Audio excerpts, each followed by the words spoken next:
मकर संक्रांतीला आपण तिळाचे विविध पदार्थ बनवतो. तिळाचे लाडू, तिळाच्या पोळ्या आणि त्याचमधला हा एक पारंपरिक पदार्थ तिळाची करंजी खरंच एकदम परफेक्ट तयार झाल्यात. तीळ आणि गुळाच्या करंजा. गुळाचं पटकन होणारं सारण, थंडीमधलं हा पौष्टिक पदार्थ. या करंजा अजिबात तेलकट होत नाही आणि 1 ते 2 महिने सहज टिकतात. या करंजा करायला खूप सोप्या आहेत आणि चवीला अप्रतिम. बघा मस्त झाल्यात ना. या करंजा महिनाभर अशाच खुटखुटीत राहतात आणि महत्त्वाचं म्हणजे घरच्या साहित्यातच होतं, फार साहित्य लागत नाही. आज आपण परफेक्ट पिठाच्या मापामध्ये हे करंजा पाहणार आहोत. त्यासाठी व्हिडिओ पूर्ण पहा म्हणजे तुम्हाला रेसिपीची पूर्ण माहिती मिळेल. नमस्कार, मी रसिका. रस्सूची रसोईमध्ये तुमचं सगळ्यांचं मनापासून स्वागत. तर सर्वप्रथम आवरणासाठी पीठ मळून घेऊया. त्यासाठी ते मी दाबून 1 वाटी भरून मैदा घेतला आहे. पीठ चाळून घेऊया. तुम्ही मैदा खात नसाल तर तुम्ही नुसती रव्याच्या पण या करंजा बनवू शकता. त्याच वाटीने 1 वाटी रवा घेऊया. म्हणजे 1 वाटी रवा तर 1 वाटी मैदा घेतला आहे. रवा बारीक घ्यायचा आहे आणि जर तुमच्याकडे जाडवाला रवा असेल तो मिक्सरमधून फिरवून घ्या. यामध्ये थोडं मीठ घालूया. जरी गोडाचा पदार्थ असलं तरी मीठ घातल्यावर छान असं चविष्ट लागतं. इथे मी गरम तुपाचं मोहन घालत आहे. पोहे खायच्या चम्मचनी 3 चम्मच इथे मी गरम तुपाचं मोहन घातलं आहे. 1 ते 2 मिनिटं हे तूप या पिठाला छानपैकी चोळून घेऊया. हे पहा, या पद्धतीने अशी मूठ वळली गेली पाहिजे म्हणजे पीठ आपलं परफेक्ट तयार झाले आहे. आता या पिठामध्ये थोडं थोडं पाणी घालून घट्टसर असं गोळा तयार करून घ्यायचा आहे. पाणी मी नॉर्मलच घेतलं आहे. करंजा करताना आवरणाचं पीठ पहिले मळून घ्यायचं म्हणजे काय, आपण सारण करेपर्यंत पीठ छान भिजतो. इथे पीठ मी मळून घेतलं आहे आणि हे झाकून 10 मिनिटं आपण बाजूला ठेवूया. तोवर सारण बनवून घेऊया. तर इथे मी मापासाठी 1 कप घेतला आहे आणि या कपाने तीळ मोजून घेणार आहे. तुमच्याकडे असा कप नसेल तर तुम्ही किचन मधला कुठलाही भांडा एक मापासाठी घेऊ शकता.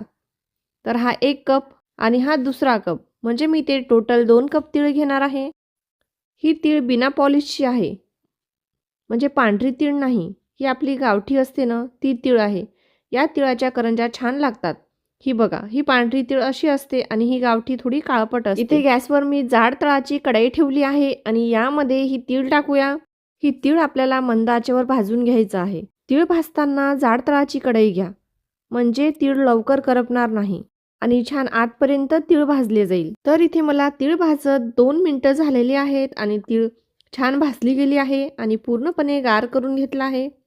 ही भाजलेली तीळ आपण मिक्सरमधून फिरून घेणार आहोत आणि खूप जास्त बारीक न करता आपल्याला ही तीळ थोडं जाडसरच फिरून घ्यायचं आहे.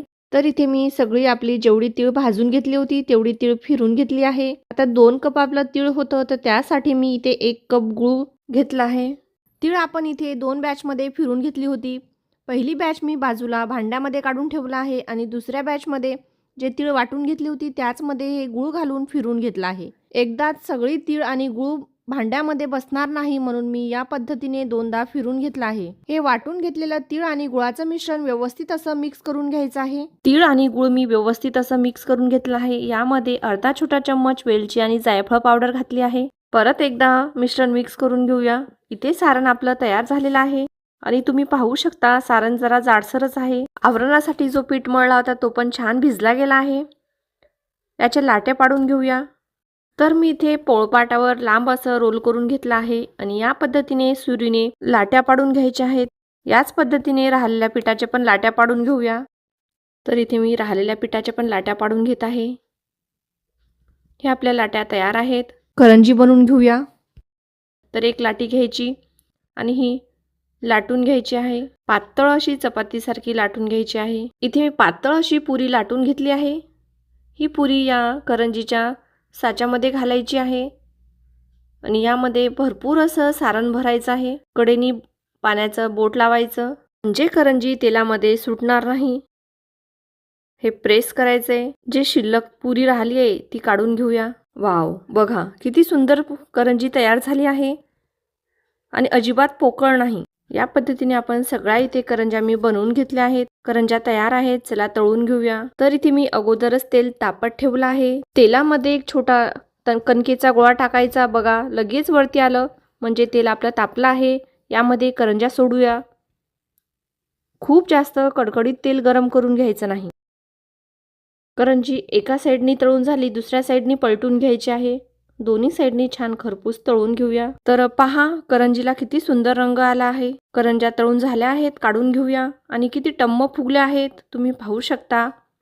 आणि तेलामध्ये अजिबात फुटली नाही. याच पद्धतीने सगळ्या करंज्या तळून घेऊया. तर राहिलेल्या सगळ्या करंज्या मी इथे तळून घेतल्या आहेत. आणि बघा छान अशा तीळ आणि गुळाच्या करंज्या आपल्या तयार झाल्या आहेत आणि खूप सुरेख दिसत आहेत. एक करंजी तोडून पाहूया.